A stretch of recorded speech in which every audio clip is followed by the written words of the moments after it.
bear with me. The presentation will be two parts. It will be a short video, giving you a little bit of a visual understanding of the latest major event in New York City, which is Hurricane Sandy, October 2002. And then there'll be a PowerPoint to go over some of the issues dealing with the event regarding how the fire service at FDNY, Fire Department of New York, how we operate. I want to thank the university, the institute, and the foundation, as well as the sponsors, for allowing me to be a part of this event, come out here and visit your beautiful city, Barcelona. Does the sun come out during the day in Barcelona? I've been here 2 days and I haven't seen it. Also, special thanks to Oriel Galata for reaching out to me personally. I met Oriel, he's with the foundation. I met Oriel a number of years ago at the Working on Fire program in South Africa.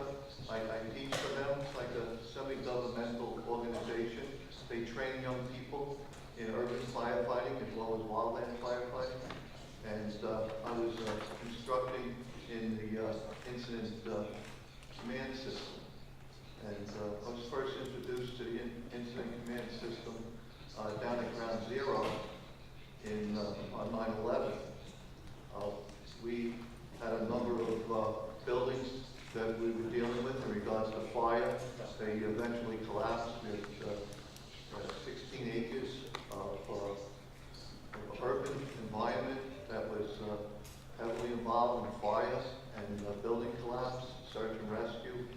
And we had people from the U.S. Forest Service come up to us and me and a group of chief officers, and they said, we'd like to help you deal with this situation. So one of the chiefs that I was with looked at the Forest Service uniform and saw the tree on their patch, and he said, where are you guys from? And they said, we're from the Forest Service. So the chief said to them, do you see any trees around here? How can you help us? How can you help us? You see this devastation, what we're dealing with? You're with the Forest Service? You're going to help us? And they said, well, we have something called the Incident Command System, and it allows us to organize our goals and objectives, and it also allows us to formulate a plan so that you can take a look at what you're looking to do each day and see your progress each day, because they knew that we were going to be there a long time. And that incident was 9 months. So it was about a month for rescue and another 8 months for body recovery. We recovered approximately 20,000 body parts during that 9 months.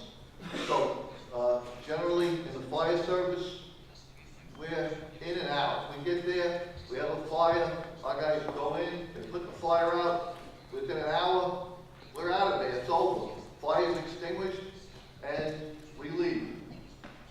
The large-scale events like hurricanes, large-scale fires, building collapse, you might be there several days, weeks, even months.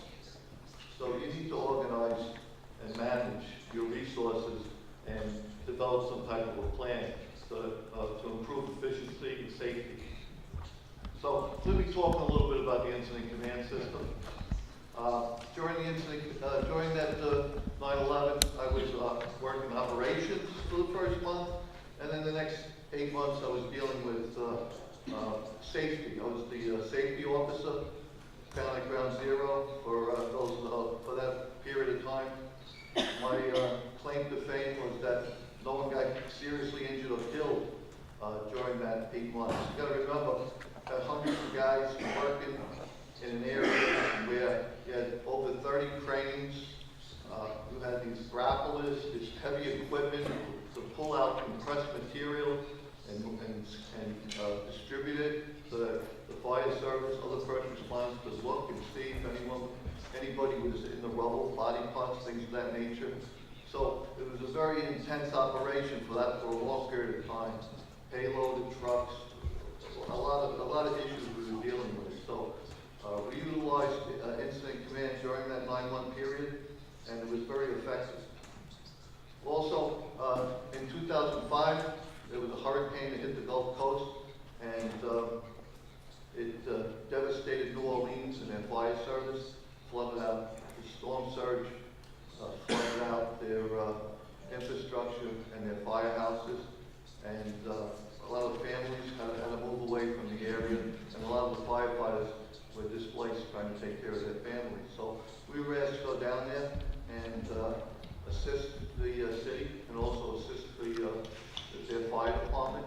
So I went down there as a deputy incident commander for 3 weeks with 300 firefighters from FDNY, and we operated the incident command system down there in order to fight fires, deal with emergencies, and we also helped train them in the system on how to deal with the aftermath of that event.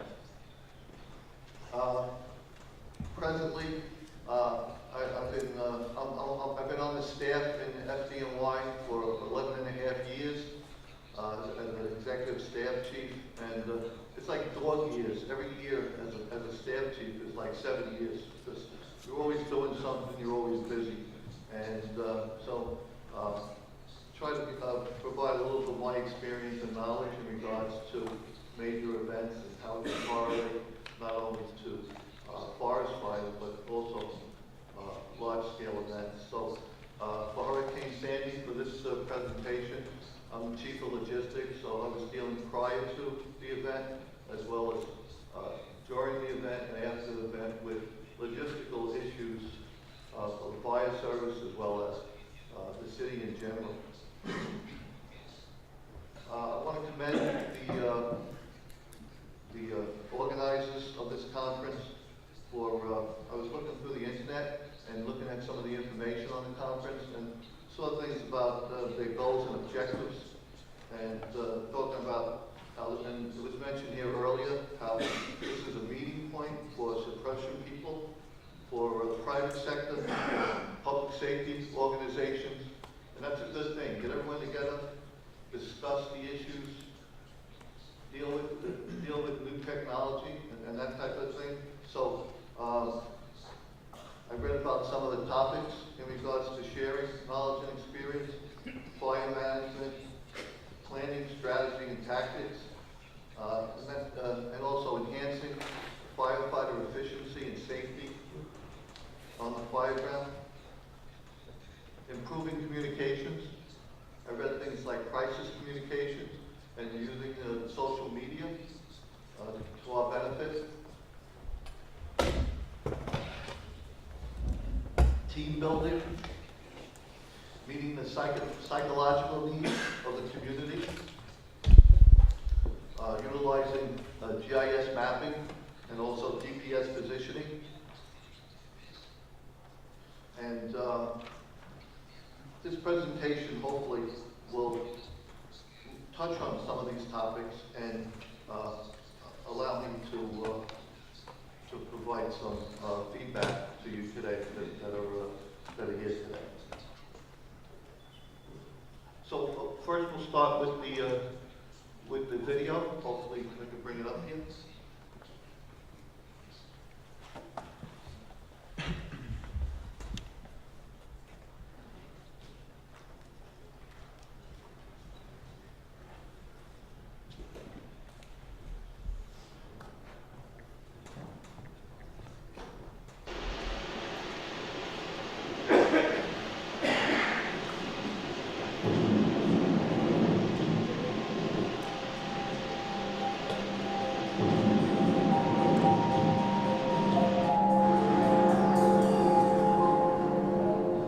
This is a massive storm. The most important message that I have for the public right now is please listen to what your state and local officials are saying. When they tell you to evacuate, you need to evacuate. That is a live shot of a crane here in New York City. It has flopped over.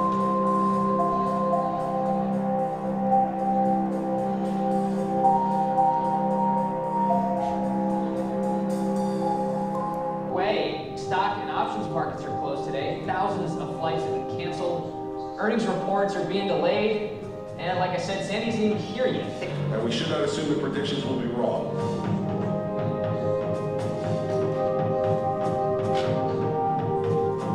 The MTA has announced that they will start shutting down service. The subway starting at 7 tonight, buses at 9 tonight. The East Coast grinding to a halt as Hurricane Sandy prepares to make landfall.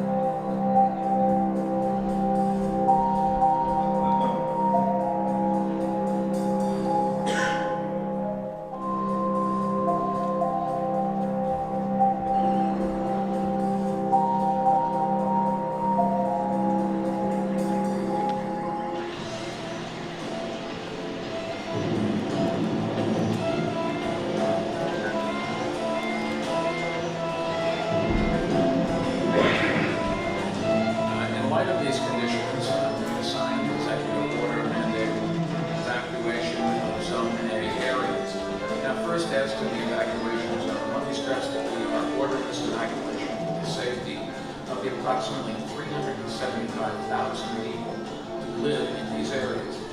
Let me stress, if you don't evacuate, you're not just putting your own life in danger, you are also endangering the lives of our first responders who may have to come in and rescue you.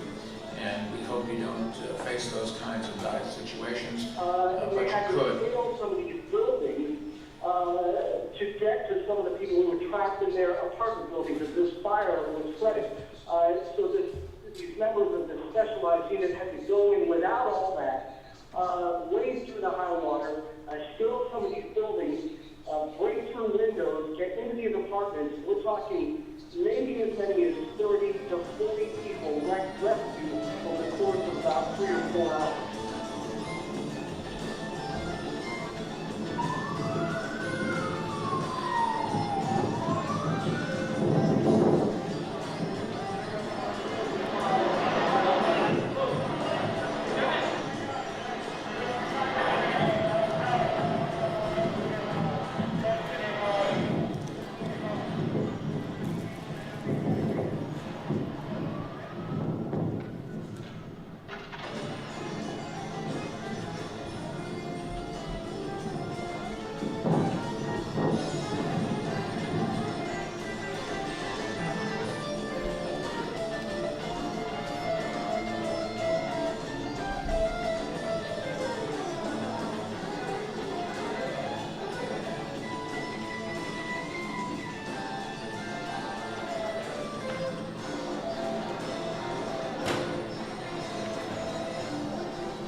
damages could be in the range of 10 to 20 billion. At least 30 people have been killed in 7 states. More than 8 million homes are without power.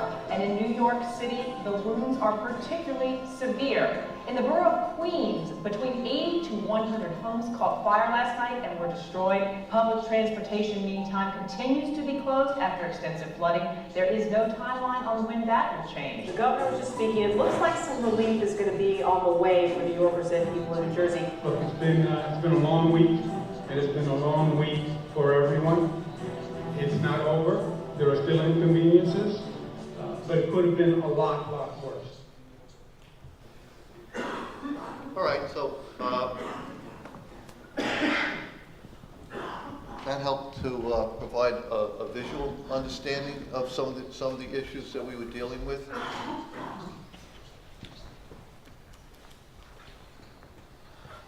This is an area in Queens that a lot of the homes are very close together.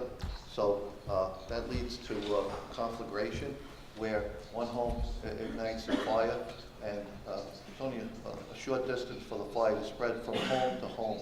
And hundreds of years ago, that's how the colonies in America were built, with homes very close together. And it led to major what they call major conflagrations, large-scale fires that cross natural boundaries. And this fire here in Queens, they had 3 major fire events. This one basically destroyed about 140 buildings. This is on an area that abuts on the Atlantic Ocean, and as you can see, the fire department had a lot of difficulty trying to make their way into this area with their apparatus. Our apparatus are basically good to drive into water only about a foot and a half. When you have a 14-foot storm surge, makes our apparatus go out of service or break down in regards to where the exhaust systems are located, the electrical wiring systems. The salt water basically doesn't allow us to get into these areas. So we're looking into other types of vehicles in order to, and boats that are equipped with pumps that will allow us to do a better job in this type of event.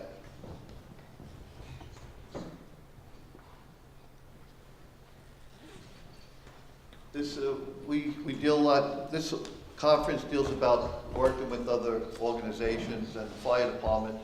We don't work in a vacuum, all right? We work with many different organizations, and we work with the Office of Emergency Management. They basically have principal supervision of all the various first responder groups, as well as other agencies in the city. And they plan and they deal with organizing the resources of the city to work together. So one of the things that they're in tune with is the weather service. And most of the time, hurricane season is generally from in New York around August through October, maybe early November. Most of those storms, they come up from down south up the East Coast, and they make a right. They go out to sea. However, there was a cold front that put a cap on this storm, and the worst case scenario was a full moon and high tide, and the storm basically made a left turn into the New York City area. So it was a lot more severe than we expected. The year before this, Hurricane Irene wasn't nearly as devastating to New York City and surrounding areas.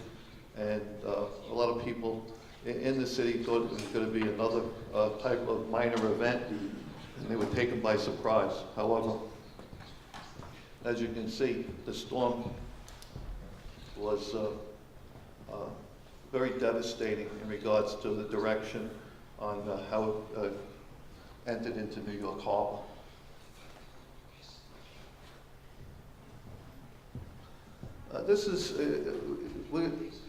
In this conference, we're going to be talking about mapping, GPS and GIS mapping, and global positioning. And this is like where it all starts. OEM, Office of Emergency Management, they work very closely with Army Corps of Engineers in developing these flood zones.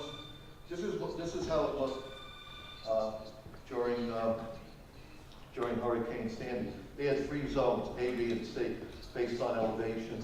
And this is like the New York Bight in here. It's like a triangle where the water came in from the Atlantic. This is Queens. This is where that major fire was at Breezy Point that destroyed 140 or some structures in the fire. Right along here, they had a major fire that destroyed about 27 buildings. And right next to it, and another major fire during that night. This is Sunday night, Monday morning. All this is going on in a 24-hour period. And 3 major fires. The major conflagration here, 27 buildings here, 25 buildings here. The fire department, we pre-planned, we staged our units in higher ground on the east part of the island here. We have a few firehouses along the way in here. They basically cleared out, and they went over to a firehouse a little further east. This is Coney Island area. This is Brooklyn, and Coney Island was hit with the storm surge very heavily. In Brooklyn, they had like 4 fires, second alarm fires, where it takes about 100 firefighters to put the fire out. So during that 24-hour period, they had 4 little second alarm fires. They also had 4 all hands fires, where it takes about 50 to 75 firefighters to put the fire out. So in Brooklyn, they had all these major fires, as well as dealing with the storm surge through here. Staten Island, you'll see in the PowerPoint presentation, they had a lot of storm damage here. We also had 4 all hand fires that they had to deal with during that 24-hour period. They had a lot of boats coming ashore, stranded, a lot of cars stranded, a lot of issues. The water made its way through New York Harbor into Manhattan. Water came up both sides, the west side of Manhattan, the east side of Manhattan. In that video, you saw an explosion. That was a Con-Ed substation that supplied power to all electrical power to all along Manhattan. So that's around here. They had set up for the storm. They built a seawall 12 feet high to deal with the storm surge. However, the storm surge was 14 feet high. So the water just came over and took out the transformers, caused an explosion, and all along Manhattan, from approximately 40th Street down to the Battery, was dark. So this whole area down here had no power. We had a building collapse over here. You saw that in the video. On the west side, where the front wall came down, we were worried about firefighters being trapped in the rubble in front of that building. However, most of the firefighters were inside the building and away from the structure, so we didn't have any firefighters injured, and none of the occupants were injured at that incident. Also, the water came in. You saw the Holland Tunnel, where the roadway where cars come in from New Jersey into New York. That was flooded with hundreds of thousands of gallons of water. Also, other road tunnels like the Brooklyn Battery Tunnel, which goes from Brooklyn to Manhattan, was also flooded. We had the PATH trains, the subway system you saw in the video, that was filled with water. A lot of our infrastructure was filled with water. A lot of our generators for many buildings were located below ground. So that needs to be changed in regards to planning for the future. A lot of fuel tanks below ground. A lot of our infrastructure is not submersible, so salt water will take that out and destroy the system. So that needs to be looked at in the future and deal with lessons learned We also, in that video, you saw a crane on a structure that was being built.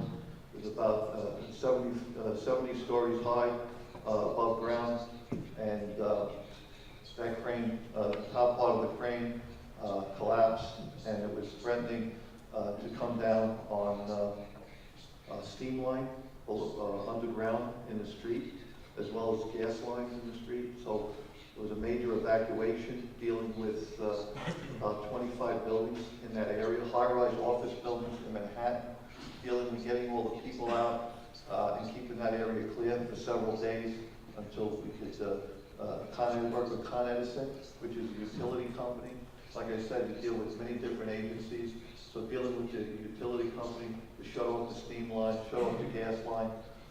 So if the train did collapse, it would not cause a major steam explosion and a gas emergency in that area. Also, we had in the Bronx, which is another, there's 5 boroughs in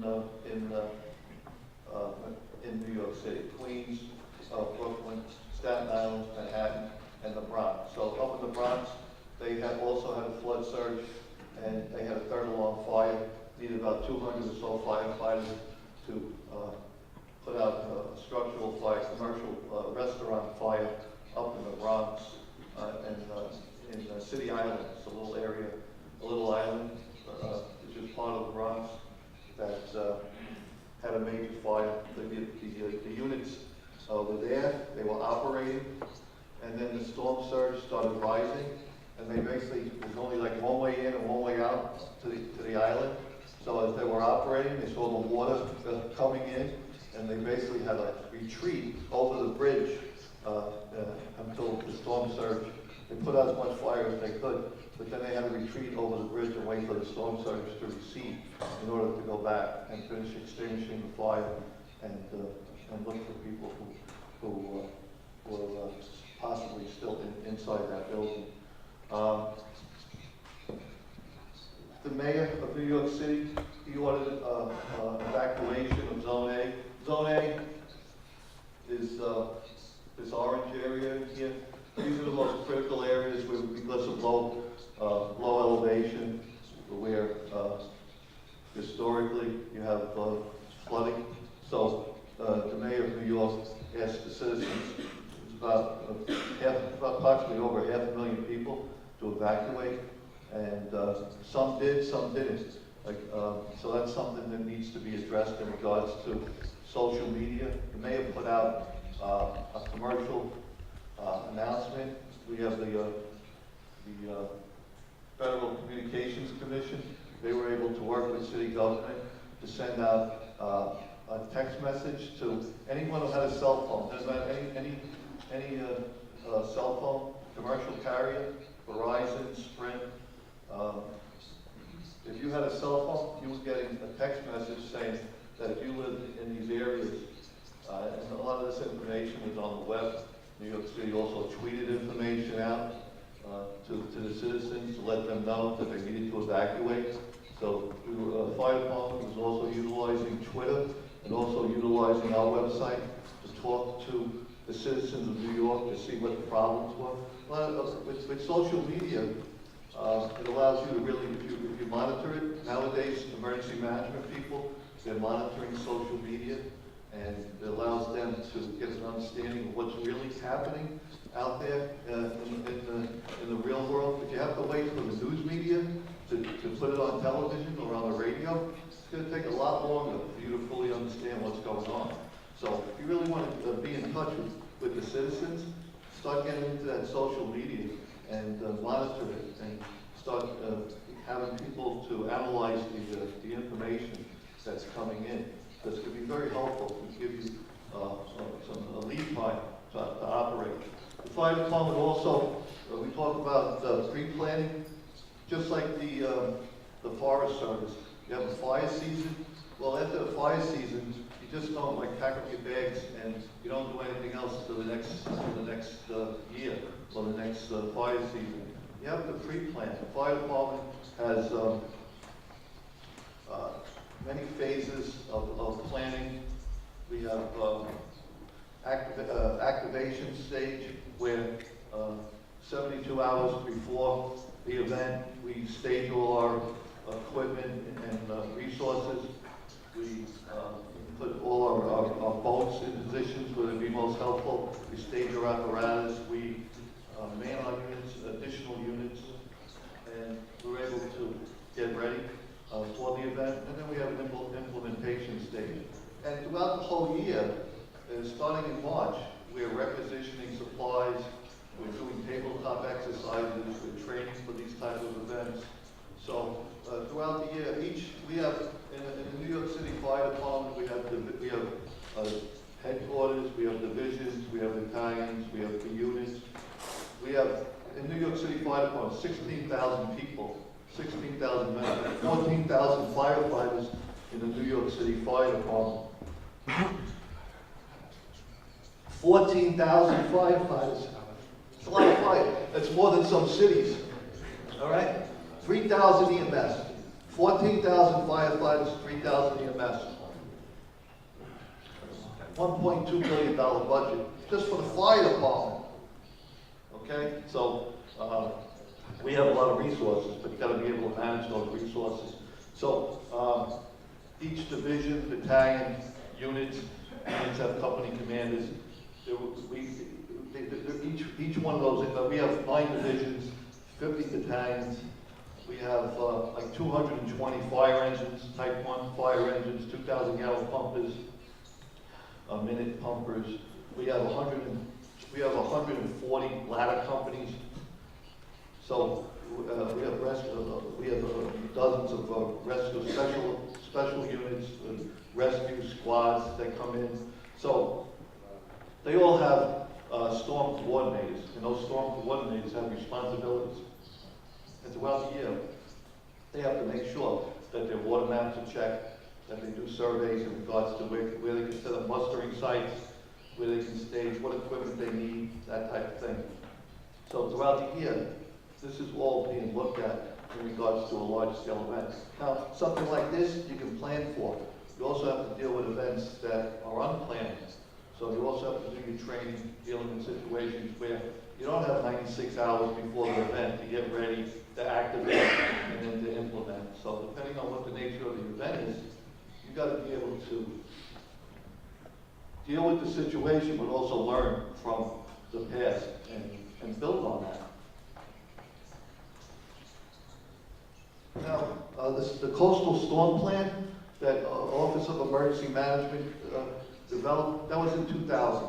So they developed this plan, and basically it all starts with evacuation. So as a first responder, you want to be able to know what areas are being evacuated, what areas you need to concentrate on, what areas you need to deploy your resources and organize. And this is very helpful. So they came up with OEM now, after the storm, they came up with 6 zones, not just 5, not just 3, but 6 zones in order to, they added more people, they added like another 500,000 people that could possibly be evacuated depending on the category of the storm. And so that correlates to low-lying areas, and whether it's a class category 1 through 5 hurricane. So they're able to look at this, the mapping. Fire service, as well as other first responders, is able to talk to the Office of Emergency Management. We also have a hotline for us to talk to them in regards to what our concerns are. We also have evacuation areas. All these like in Zone A, these people have to go somewhere. So where are they going? So you have to set up shelters. So they set up shelters throughout the city, outside the evacuation areas, and those shelters are designed to handle people for up to 5 days, and OEM is looking to raise the bar in regards to those shelters where they can handle people's needs for more than 5 days, possibly a week or 2. We also have special needs shelters, people with health issues that need doctor care, nurse care, oxygen, ventilators, things of that nature. We also have those type of shelters set up, and the fire department assists in moving out the people, evacuating people into those shelters, and also providing resources in regards to food, supplies, creature comforts into those areas. So the fire department is involved in that also prior to the event, which is a good thing, working together with Office of Emergency Management.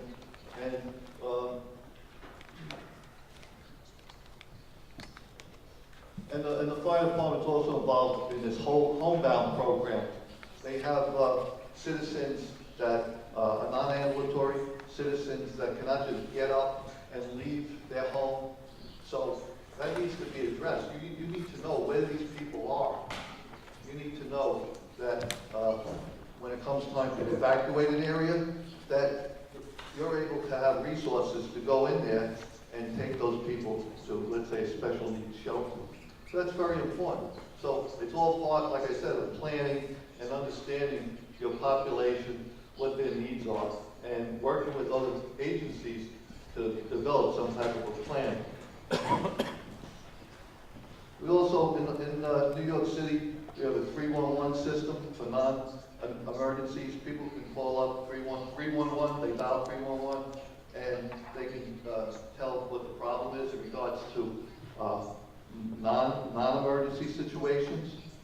We also have a 911 system for emergency situations. So it was a wait. Those systems were overloaded based on the number of calls coming in during that 24-hour period. But it didn't go down. It didn't fail. It was just a waiting time for people to get some type of an operator to tell the operator what the problem was, and then that information gets relayed to the first responders. So New York City is looking to expand that system, both 311 and 911, and also educate the public in regards to when to use 311, when to use 911, what are the type of issues that you should be calling either number, depending on what the situation is.